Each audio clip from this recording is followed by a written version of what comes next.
I'm Joanne. This is the Turtle Stack, where I talk with guests about topics they love, even though I don't know much about it. We use 2 guidelines, no slamming, no selling. So we do our best to keep focused on the positive instead of tearing something down and without pushing agendas. We just want to focus on having an open mind to something new and building up the things we enjoy.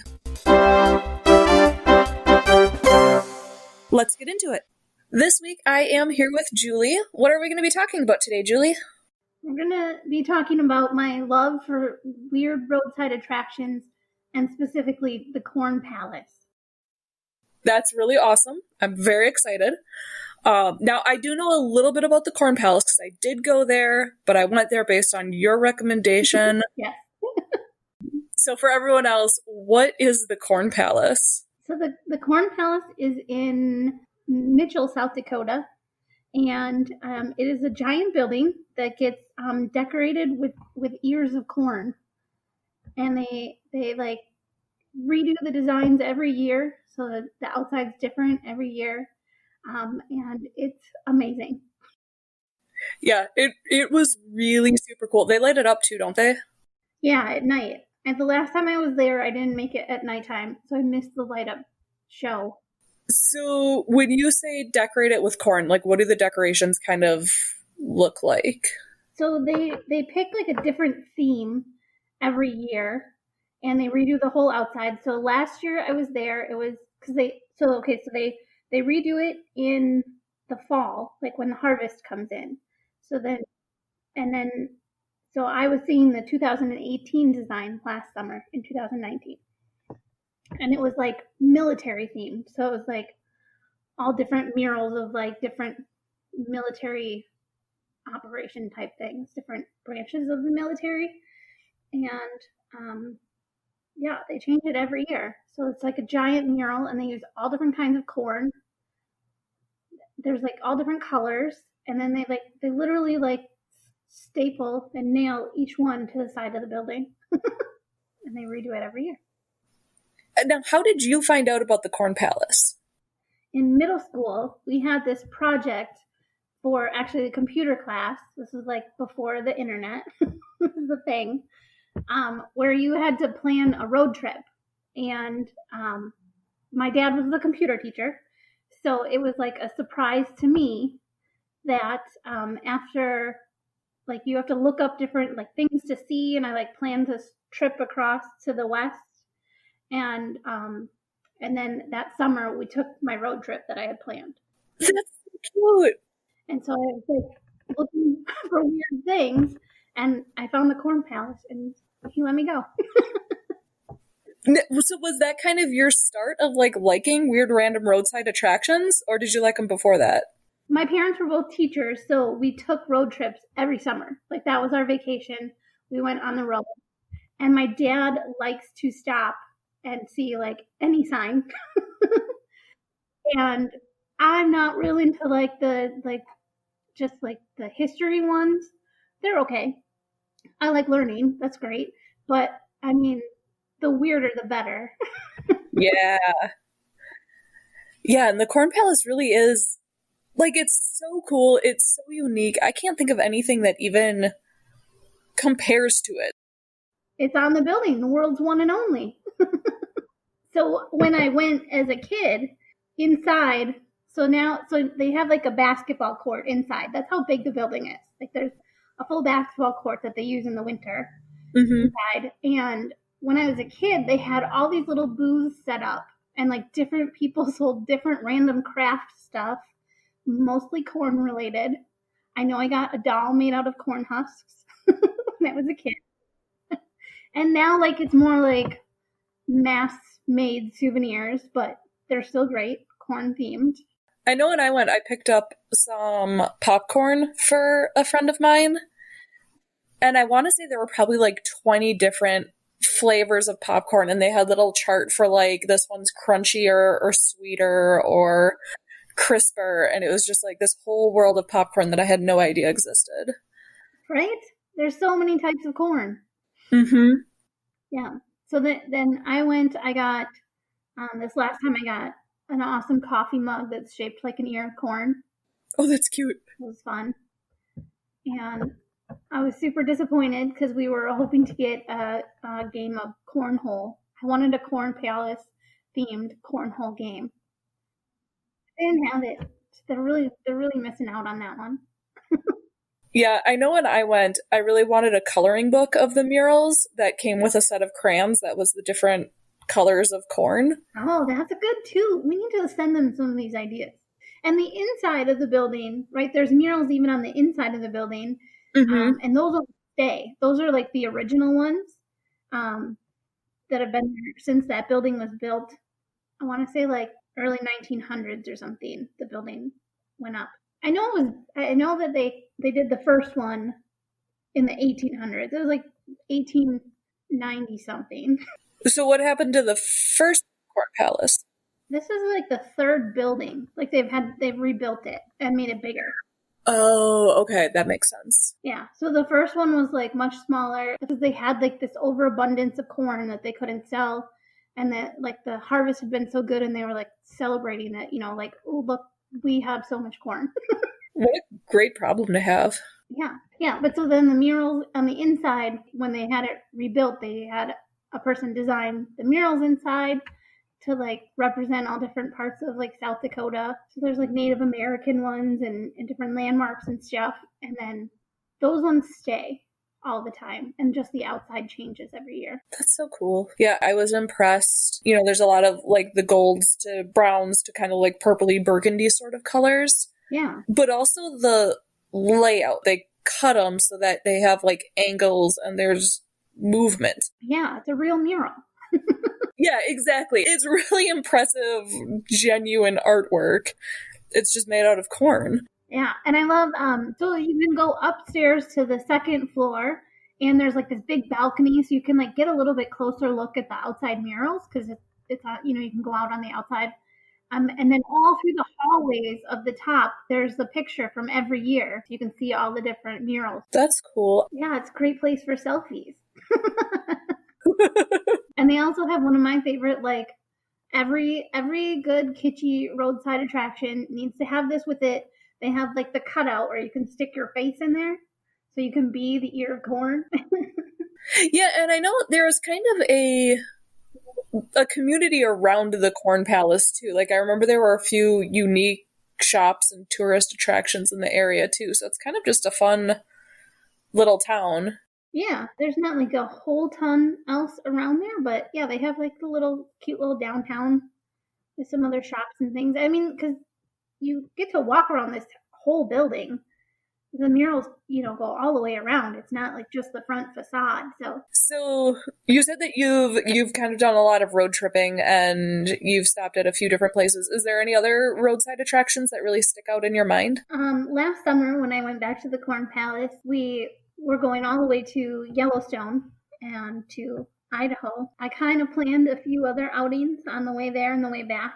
On the way back, instead of going through South Dakota, we went down into Nebraska. One of my favorite other things is the jackalope. Is that like the rabbit with deer antlers? Yes, so it's a jackrabbit and antelope hybrid. Last summer I went and saw the world's largest jackalope. I think it was 8 feet tall. Oh. It was 6 or 8 feet tall. So it was really big. But yeah, there's all sorts of different ones. And like with a lot of kitschy roadside attractions, there's a lot of different places that will claim to have first, the original or the largest. I know when I was driving, I think it was after I did the Corn Palace, there's a giant sculpture, and it's just like in the middle of a cornfield, and it's a guy walking a dinosaur or like a skeletal dinosaur. Yeah, it's like a cutout, right? It's like a silhouette one. I think so. Like, I don't know what it's made out of, because I don't think there's anywhere to go, like, actually look at it. It's just you're looking out the window. Yeah, you just have to randomly spot those. You don't get to go close to them. There's a couple of them along that highway. But, I mean, if you just keep your eyes open while you're taking a road trip, there's more than just getting to your destination. There's going to be so many cool little roadside things that some human just decided they just had to do. And people like me will go see it. Yeah, I mean, that's kind of the fun thing about things like the Corn Palace is, like, the Corn Palace especially, because that wasn't one person being like, well, I like this thing, so I'm going to make one. That's like somebody in the community proposed it, and then somebody financed it, and then people built it. Like, it's a whole town that was like, you know what we need? Yes. A giant building dedicated to corn murals. Yeah. And then the world said yes, and it happened. Yes. And we still get to go see it to this day. Yes. It's hard to give a good description of the Corn Palace without seeing it. Like, it's just so much more spectacular than you can just put into words. Yeah. And I think part of it, too, is there's not much else going on within a significant distance of it. So a lot of, like you said, it's on road trips. You're driving for like 3-4 hours with not much. And then suddenly there's a town, and this town has the Corn Palace, and it's the best thing you've ever seen. Yeah. And that's like the like roadside attraction thing that I love. And you just stumble upon them. Mm-hmm. I know I think it's like Bessie, like the world's largest talking cow. And that one's here in Wisconsin.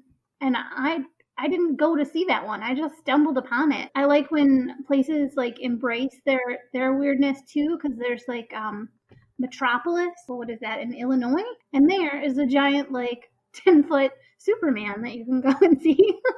Nice. Right. And I love that they're just like, yep, we're called Metropolis, and now we have to build a giant Superman. Contractually obligated via name of the city. Yeah. God, that Superman has probably made so many people happy, though. What do you think the farthest you've ever, like, driven out of your way for a roadside attraction is? When we drove out to Yellowstone, I want to say that it was like an 18-hour drive or something, right? And I made them stop in the middle. We stayed overnight to go see the Corn Palace in the middle. And then on our way back, I made them take a different route that took us 3 days. So I could go see the world's largest jackalope and also the world's largest wooden covered bridge, also in Nebraska. Nebraska is like a gold mine, really, for weird roadside attractions. And then there's also Carhenge. I think that one was in Nebraska. What is that? Oh, so somebody recreated Stonehenge with old cars. That's beautiful. Yeah. There's so many good ones. There's weird things out there. You just kind of keep your eyes peeled. What else? There were some good ones. Now, if you go to in Kentucky, right outside of Mammoth Cave is Cave City. There's some good like weird things to see in Cave City. I know in Wisconsin, is it House on the Rock that just has like a huge number of different collections of things? Oh yeah, House on the Rock. House on the Rock is an original too. The House on the Rock is so huge. There's one room that's got an entire like functioning carousel in it. That's neat. Another room you go in and it is a giant whale, like supposed to be a life-size whale. Really? Yeah.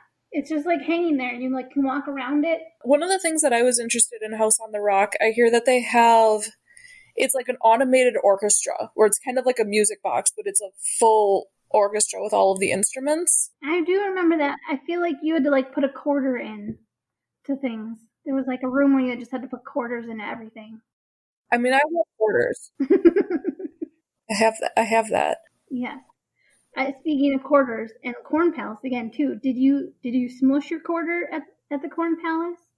No. They had like two machines. The one is the regular penny one, and then they had, a quarter one. So if you were really feeling rich, you could smash a quarter with like the image of the Corn Palace on it. I missed both of those. I totally would have done that. Yeah, it was fun. The good kind where you like you have to turn the crank, so it kind of makes it feel like you're like doing it.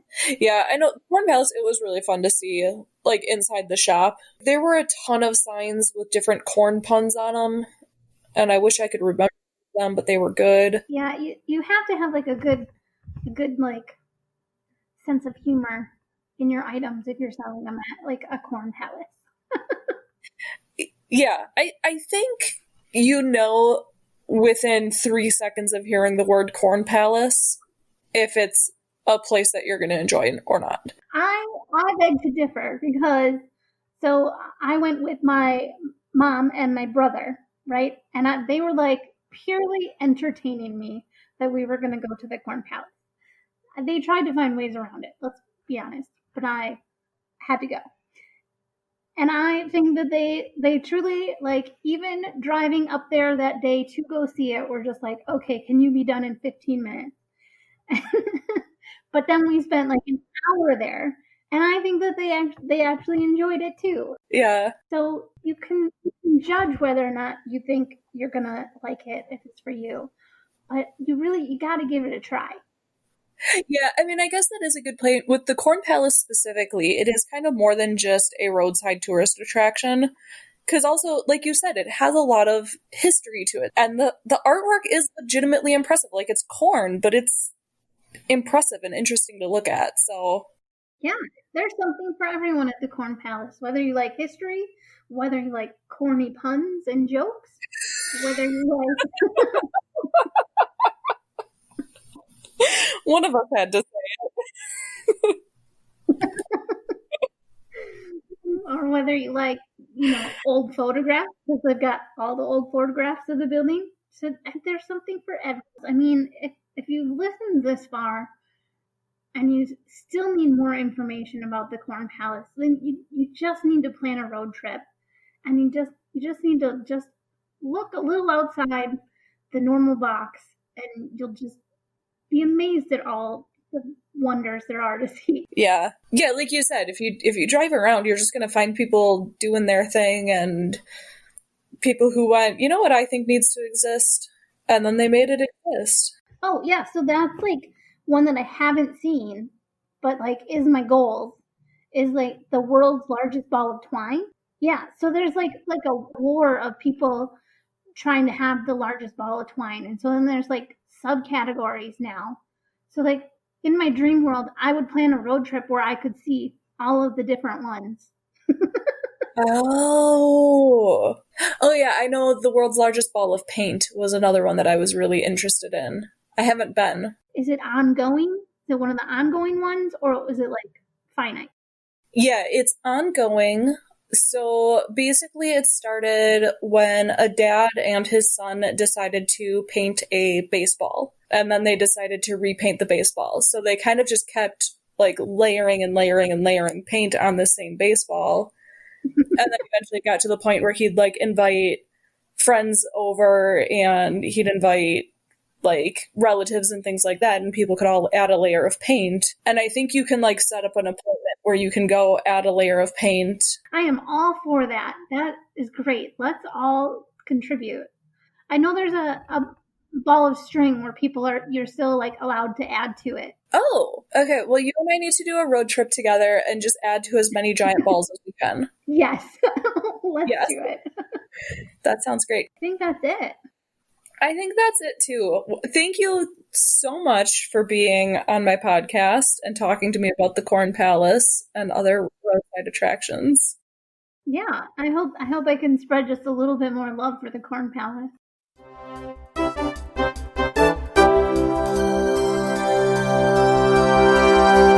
If you're interested in following me, I'm on Facebook, Instagram, and Twitter as The Turtle Stack. If you have something you want to chat about, please email theturtlestack@gmail.com. I don't need an expert, just someone who enjoys something, no matter how simple or eccentric. If you're excited to talk about it, I'm excited to listen. Just remember the rules. No slamming, no selling.